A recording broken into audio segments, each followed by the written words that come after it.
नमस्कार, मी प्राध्यापक डॉक्टर चंद्रकांत चव्हाण, वालचंद महाविद्यालय सोलापूर. आज आपल्यापुढे एक आगळा वेगळा अशा प्रकारचा विषय घेऊन आलेला आहे. खरं तर अशा विषयाच्या संबंधाने आपल्या सगळ्यांनाच उत्सुकता असते. सोलापूर म्हटलं तर गिरणगाव सोलापूर आपल्या सगळ्यांना आठवतं. पण गिरणगाव सोलापूर असण्याबरोबरच सोलापूरमध्ये सेटलमेंट नावाची तत्कालीन ब्रिटिशांनी ज्यांना गुन्हेगार जमाती म्हणून घोषित केलेलं होतं, अशा गुन्हेगार जमाती म्हणून घोषित केलेल्या लोकांची वसाहत ही त्या काळामध्ये प्रसिद्ध असलेली अशा प्रकारची एक वसाहत होती. सोलापूरची ही जी काही सेटलमेंट आहे, या सेटलमेंटच्या संबंधाने आजच्या या व्हिडिओमध्ये मी आपल्याला काही माहिती सांगणार आहे. खरं तर भारतामध्ये ब्रिटिश आले आणि ब्रिटिशांनी भारतामध्ये येऊन व्यापार करता करता राज्यविस्तार केला आणि राज्यविस्तार करून त्यांनी इथं जेव्हा आपलं राज्य स्थिर स्थावर केलं, त्यावेळेला ब्रिटिशांच्या राज्याला कायद्याचं राज्य अशा प्रकारचं एक स्वरूप प्राप्त करून देण्यासाठी म्हणून त्यांनी येथे असणारे अनेक अशा प्रकारचे जे काही दंगेधोपे करणारे, लूटमार करणारे अशा प्रकारच्या जमाती होत्या, त्या सगळ्यांचा बंदोबस्त करण्याचा प्रयत्न मोठ्या प्रमाणावर केला. आणि तो करत असताना एकूणच ब्रिटिशांना भारतातील धार्मिक रीतिरिवाज, रूढी परंपरा, येथील समाज व्यवस्था, वर्ण व जाती व्यवस्था याची नीट ओळख नसल्या कारणामुळे त्यांनी अनेक गोष्टी सगळ्या ज्या काही पाश्चात्य तत्वज्ञानानुसार, पाश्चात्य समाज व्यवस्थेनुसार येथील ठरविण्याचा जो काही प्रयत्न केला, त्याच्यामुळे काही बाबतीमध्ये गोंधळ हा निर्माण झालेला आपल्याला बघायला मिळतो. आता हेच बघा की टी.व्ही. स्टीफन्सन नावाचा जो काही विचारवंत आहे किंवा अधिकारी आहे, तो असं म्हणतो की भारतामध्ये जात आणि धंदा या दोन्ही गोष्टी एकच असतात. सुताराचा मुलगा सुतारच असतो आणि शतकानुशतके तो त्याचा धंदा असतो. आणि याचा विचार करता सर्व बाबतीमध्ये म्हणजे गुन्हेगार असलेल्या व्यक्तीचा मुलगा देखील गुन्हेगारच असतो आणि गुन्हा करणे, गुन्हेगारी हा त्याचा धंदा असतो, असा एक विचार इथे ब्रिटिशांनी त्या बाबतीमध्ये मांडलेला आपल्याला पाहायला मिळतो. आणि म्हणून अशा व्यक्तीला म्हणजे गुन्हेगार असलेल्या व्यक्तीच्या पोटी जन्म घेणारा व्यक्ती, मुलगा, लहान मूल देखील गुन्हेगारच असतं, अशा प्रकारची एक दृष्टी या सगळ्या विषयाच्याकडे पाहण्याची त्यांची असल्या कारणामुळे भारतामध्ये कायद्याचं राज्य स्थापन करण्याच्या दृष्टिकोनातून त्यांनी इथे कायद्याचं राज्य निर्माण व्हावं. येथे असणारी जी काही बंडाळी आहे, बंडखोरी आहे, इथे असणारी लूटमार करणाऱ्या ज्या काही जाती जमाती आहेत, त्यांचा सगळ्यांचा बंदोबस्त करण्याच्या विचाराने मोठ्या प्रमाणावर या सगळ्या गोष्टी त्यांनी केलेल्या आपल्याला पाहायला मिळतात. आणि मग हे सगळं करत असताना काही बाबतीमध्ये त्यांनी ठगांच्या बाबतीमध्ये जी भूमिका घेतली की ठगांचा नायनाट पूर्णतः करण्यासाठी जसा प्रयत्न केला, त्याच पद्धतीने गुन्हेगार जमातींच्या बाबतीमध्ये ही तशाच प्रकारची काही धोरणं ही ब्रिटिशांनी अवलंबिलेली आपल्याला बघायला मिळतात. त्याच्यामध्ये मधूनच मग 1871 साली ब्रिटिशांनी गुन्हेगार जमाती कायदा हा पास केला. सुरुवातीच्या काळामध्ये तो सिंध प्रांतातील हूर जमातीच्या करता लागू करण्यात आलेला होता, परंतु नंतर हळूहळू तो त्यांनी देशभर लागू केलेला आपल्याला दिसून येतो. आता हा सगळा गोंधळ किंवा या सगळ्या समस्या निर्माण का झाल्या, त्याच्या पाठीमागे काही कारणं होती. खरं तर ब्रिटिशांनी भारतामध्ये आल्यानंतर येथील नैसर्गिक साधन संपत्तीवर देखील राजसत्तेचा हक्क हा निर्माण केला. त्यामुळे जंगल कायदा जो त्यांनी संमत केला, त्याच्यानुसार जंगलावर देखील सरकारचंच वर्चस्व राहिलं आणि भारतामध्ये परंपरेने वर्षानुवर्ष अनेक पिढ्यांपासून जंगलाच्या सानिध्याने राहणाऱ्या अनेक अशा प्रकारच्या जमाती होत्या. मग त्याच्यामध्ये भिल्ल असतील, कोळी असतील, रामोशी असतील, बेरड असतील, अशा अनेक जमाती या केवळ जंगलाच्या सानिध्याने राहणाऱ्या होत्या. जंगलातील वनस्पतींचा, तेथील नैसर्गिक साधन संपत्तीचा उपयोग करून, तेथे शिकारी करून आपल्या उपजीविका भागविणाऱ्या होत्या. परंतु ज्या वेळेला ब्रिटिशांनी आपले हे कायदे इथे अंमलात आणले, त्यावेळेला मात्र त्यांना आपल्या उपजीविकेची साधनं जी होती ती साधनं गमवावी लागली. इतकंच नाही तर अनेक ज्या गुन्हेगार जमाती म्हणून ब्रिटिशांनी ठरविल्या त्यातील अनेक जमाती या येथे असणाऱ्या संस्थानिकांच्या पदरी वेगवेगळ्या प्रकारचे व्यवसाय करत होत्या आणि या वेगवेगळे व्यवसाय करणाऱ्या या ज्या काही जमाती होत्या या जमातींचे सगळे व्यवसाय हे ब्रिटिशांनी येथील संस्थान रद्दबातल केल्यानंतर नष्ट केल्यानंतर येथील राजे रजवाड्यांच्या हाती असणारे अधिकार नष्ट झाल्यानंतर त्यांचे व्यवसाय देखील गेले आणि त्यांच्या चरितार्थाचं साधन नष्ट झाल्या कारणामुळे या अनेक भटकंती करणाऱ्या जंगलाच्या सानिध्याने राहणाऱ्या जमातींना गुन्हेगारीकडे वळण्याखेरीज कुठल्याही प्रकारचा दुसरा पर्याय नाही आणि मग अशा या ज्या काही भटके विमुक्त असणाऱ्या या जमाती होत्या या जमातींवर आपल्या चरितार्थासाठी चोरीमारी करणं हे त्यांच्या पदरी आलं असं आपल्याला दिसून येतं आणि मग याच्यामध्ये अनेक वैचारिक सुधारणा ब्रिटिश कालखंडामध्ये होत गेल्या आणि त्यामधून गुन्हेगारांना एका ठिकाणी प्रस्थापित केल्यास त्यांच्या रोजगाराची सोय केल्यास त्यांना गुन्हेगारीपासून परावृत्त करता येऊ शकेल अशा प्रकारची एक विचारसरणी सुधारणावादी विचार ब्रिटिशांच्या मध्ये नंतरच्या कालखंडामध्ये आला आणि त्याच्यामधून 1908 साली पहिला गुन्हेगार जमाती वसाहत कायदा हा पास झाला.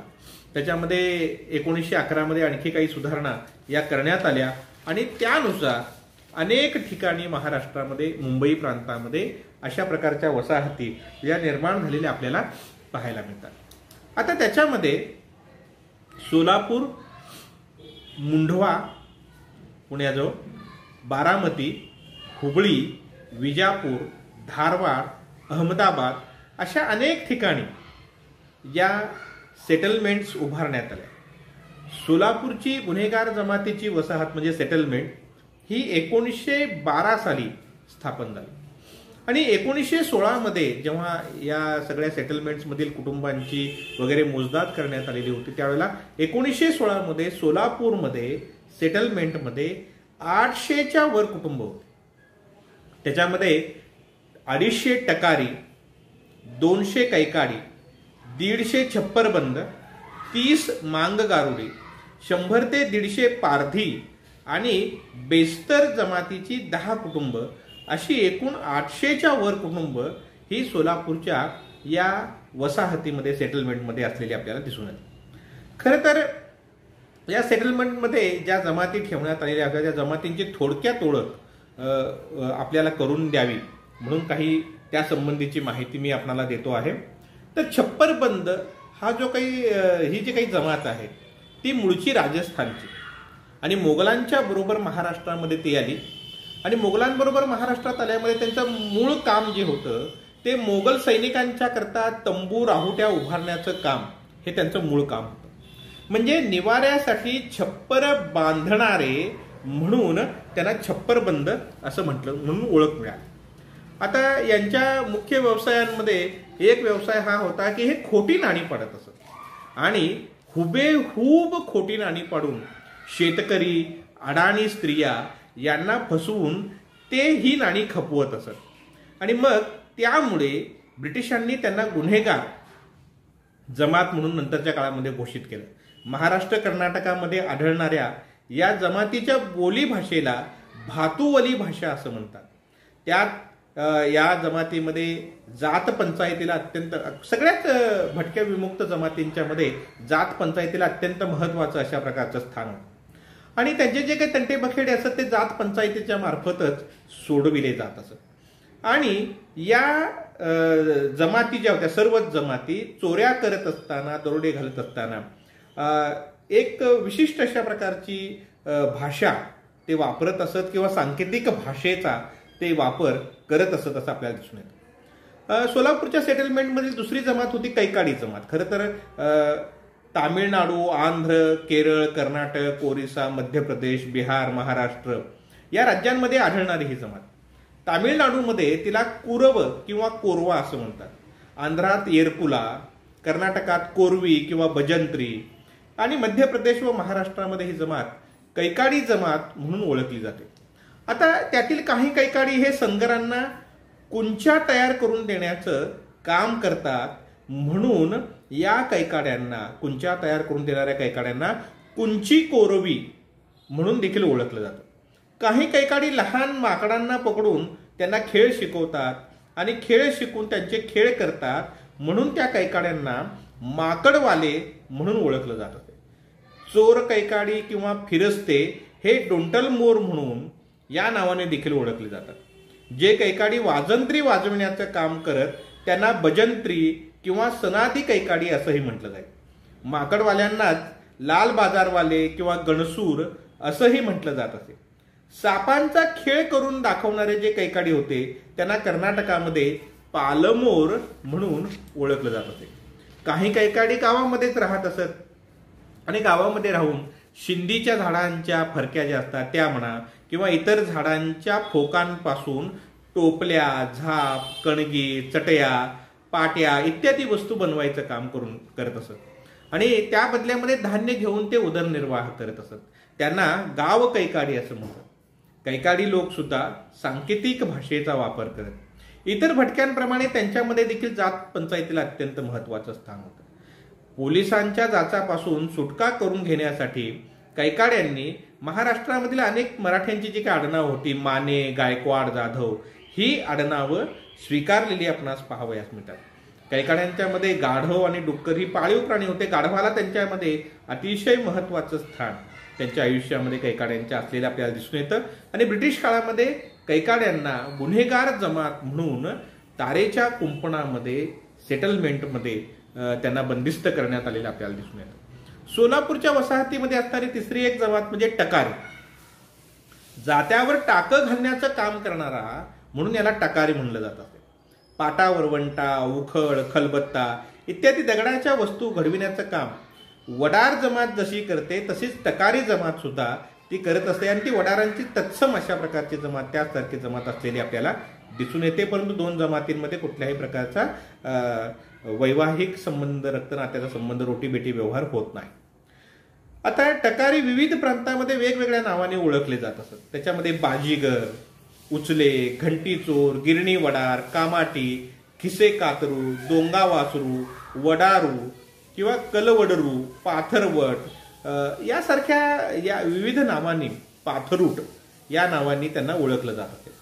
मुख्यतः ही तेलुगू जमात होती, जंगलाच्या आश्रयाने राहणारी जमात. परंतु जंगलावर सरकारने ज्या वेळेला आपला अधिकार निर्माण केला त्यावेळेला त्यांना नाईलाज असतो भटकंती करावी लागली. हातचलाकीने, हुशारीने, बाजारात चोऱ्या करणारा अशा प्रकारचा हा वर्ग होता आणि बाजारातून गाठोडे पळवून घेऊन जातो म्हणून महाराष्ट्रामध्ये त्याला उचल्या असं म्हटलं जात असे. महाराष्ट्रातील संस्थानिकांच्याकडे किल्ल्यांची डागडुजी करणे, किल्ल्यांच्यासाठी लागणारे दगड तयार करणे यासारखी कामं ते करत असत. परंतु संस्थानं नष्ट झाली आणि संस्थानांच्या नष्ट होण्याबरोबर त्यांना असलेला जो काही आश्रय होता तोही नष्ट झाला. टकाऱ्यांच्या मध्ये पुरुष देवतेपेक्षा स्त्री देवतेला अत्यंत महत्वाचं स्थान आहे. ते स्त्री देवतेचे उपासक आहेत. यल्लम्मा, रेणुका, अंबाबाई, मरियाई या त्यांच्या उपास्य देवता आहेत.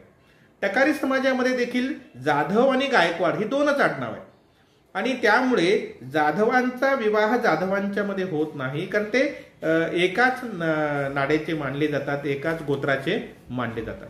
त्यांची भाषा ही तेलुगू आहे. त्यांच्यामध्ये ही जात पंचायत आणि सांकेतिक भाषेचा चोरी करताना वापर या गोष्टी असलेल्या आपल्याला दिसून येतात. आणखी एक महत्वाची जमात सेटलमेंट मधल्या सोलापूरच्या म्हणजे पारधी. गावगाड्याशी संबंध न ठेवता उपजीविकेसाठी भटकंती करणारी अशा प्रकारची ही जमात. छोट्या मोठ्या प्राण्यांची शिकार करणे हा त्यांचा मुख्य व्यवसाय. पारधी जमातीमध्ये फासे पारधी, गाव पारधी, भिल्ल पारधी, हरण पारधी, राज पारधी, पाल पारधी, चित्ता पारधी अशा पोट जमाती आहेत आणि या सगळ्या पोट जमाती पूर्णतः स्वतंत्र आहेत. त्यांच्यामध्ये रोटीबेटी व्यवहार होत नाही. गाव पारधी गावाच्या आश्रयाने राहतात, भिल्ल पारधी जंगलाच्या आश्रयाने राहतात. पारधी जमातीमध्ये गाय पारधी जो आहे तो आपल्याला श्रेष्ठ समजतो. तो स्वतःला राजपारधी देखील म्हणतो. गुन्हेगारीतील कसबामुळे त्यांना चोरशा किंवा पटाण पारधी असं देखील म्हटलं जातं. जात पंचायतीस त्यांच्या एकूण जमातीमध्ये महत्वाचं स्थान आहे. चोरी करताना ते सांकेतिक भाषेचा वापर करतात.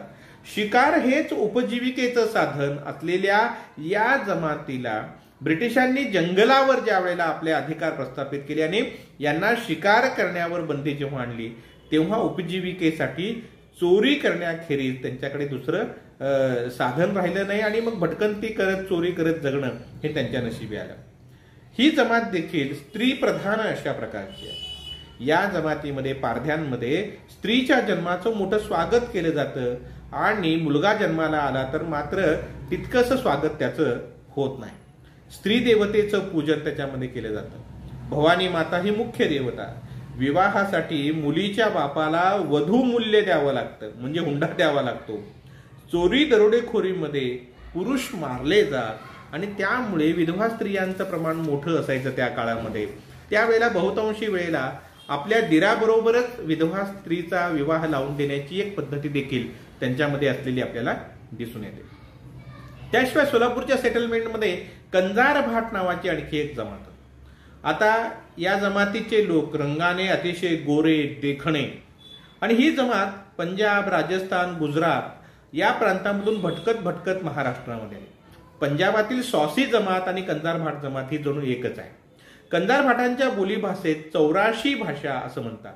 चोरीसाठी ते सांकेतिक भाषेचा वापर करत राजस्थानातील कुलदैवत रामदेव पीर याची ते पूजा करतात.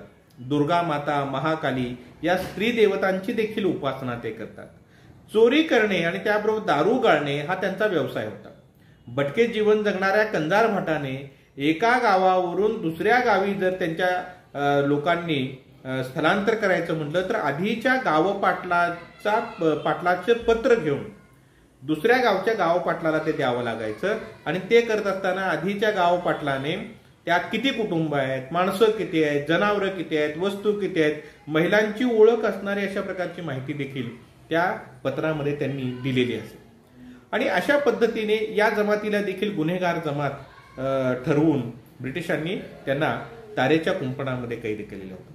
त्यानंतर पुढची जमात होती मांग गारुडी. ही देखील भटकी जमात होती.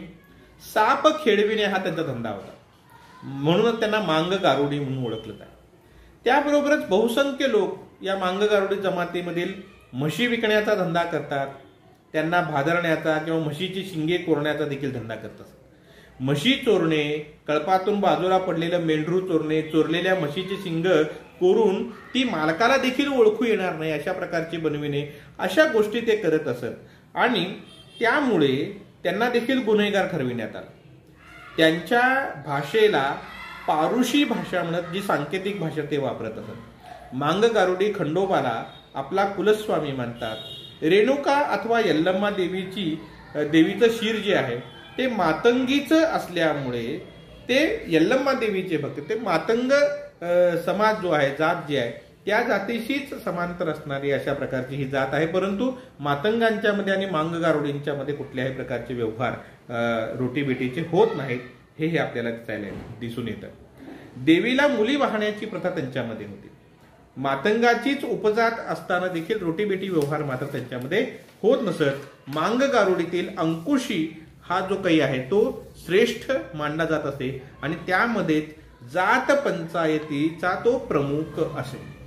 आता सोलापूरच्या सेटलमेंटमध्ये असणारी आणखी एक जमात म्हणजे भामटा रजपूत.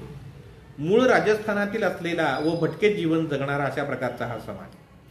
फसवून गाठोडे पळविणे, बाजारातून वस्तू पळविणे, बोलण्यात गुंतवून दागिने चोरणे असे चोरीचे धंदे करणाऱ्या या जमातीला महाराष्ट्रामध्ये भामटा म्हणून उल्लेखिलं गेल्या कारणामुळे तो भामटा रजपूत म्हणून ओळखला जाऊ लागला. आता रजपूत स्वतःला ठाकूर म्हणून घेतात, तर भामटा रजपूत स्वतःला डागूर म्हणून घेतो. भामटा रजपुताची बोली भाषा देखील डागुरी भाषा म्हणून ओळखली जाते. आपण पकडले जाऊ नये म्हणून पोलिसांचा ससेमिरा चुकविण्यासाठी त्यांनी मराठ्यांच्या प्रमाणे आडनावे ही धारण केलेली आपल्याला पाहायला मिळतात. भामटे रजपूत भवानी देवीला कुलदैवत मानतात. जेजुरीच्या खंडोबालाही ते आपले दैवत मानतात. रक्षाबंधनाचा सण हा भामटा रजपुतांचा सर्वात मोठा किंवा महत्वाचा सण मानला जातो. त्यानंतर बेस्तर ही एक शेवटची आणखी एक आणि छोटीशी जमात सोलापूरच्या सेटलमेंटमध्ये होती.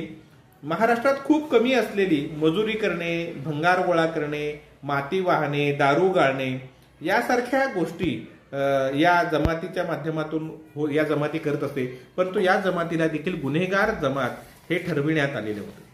आता महाराष्ट्रामध्ये म्हणजेच मुंबई प्रांतामध्ये अशा प्रकारच्या वसाहती गुन्हेगार जमातीच्या त्या काळामध्ये निर्माण करण्यात आलेल्या होत्या.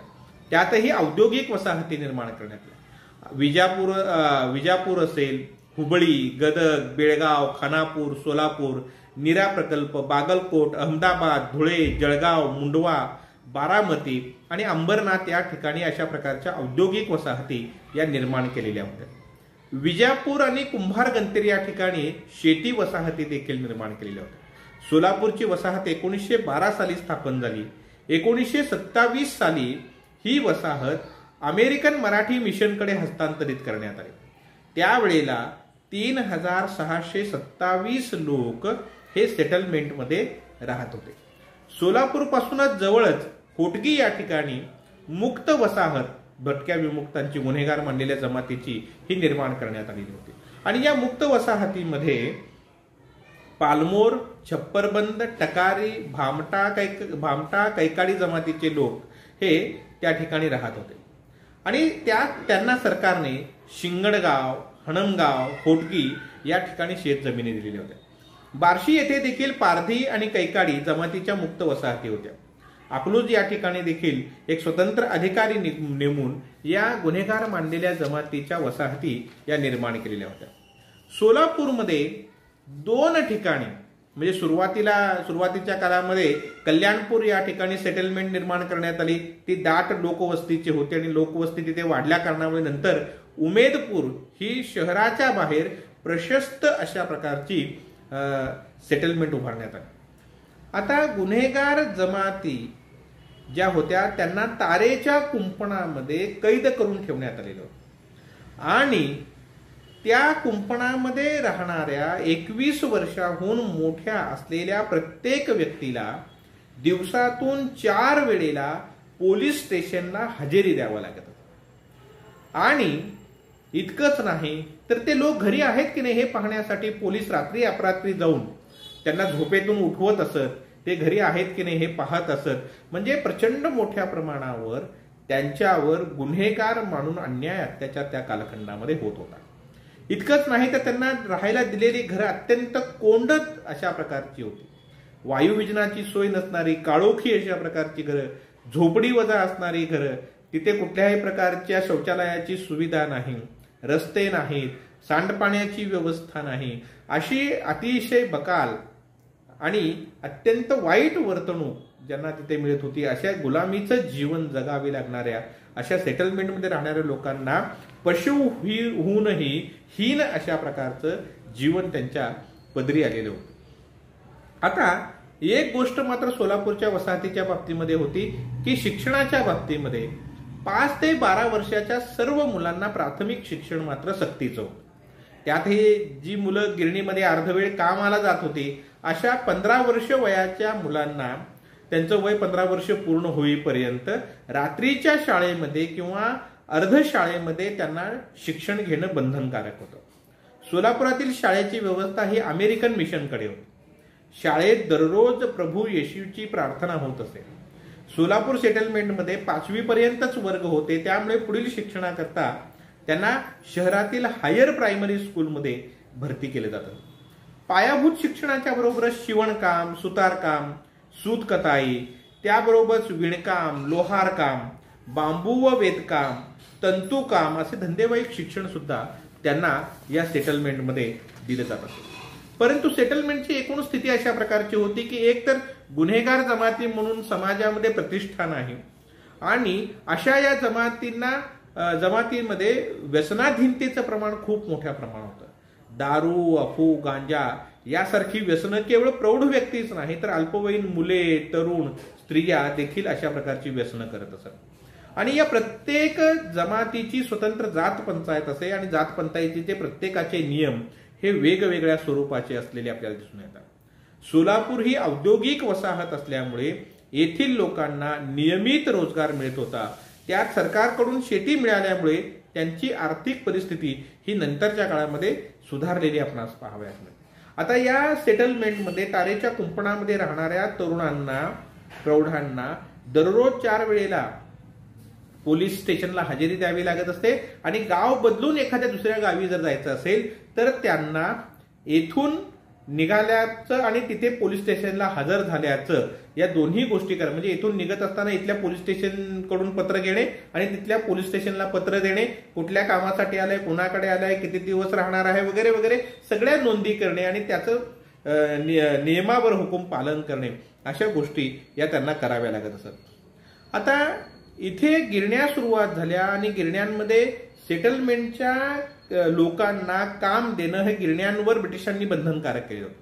त्यामुळे 1939 साली 634 लोक या गिरणीमध्ये काम करत होते. तर 1949 साली जुनी गिरणी जेव्हा बंद पडली पहिल्यांदा, त्यावेळेला त्या गिरणीमध्ये 1100 कामगार हे सेटलमेंट मधील काम करत असलेले आपल्याला दिसून.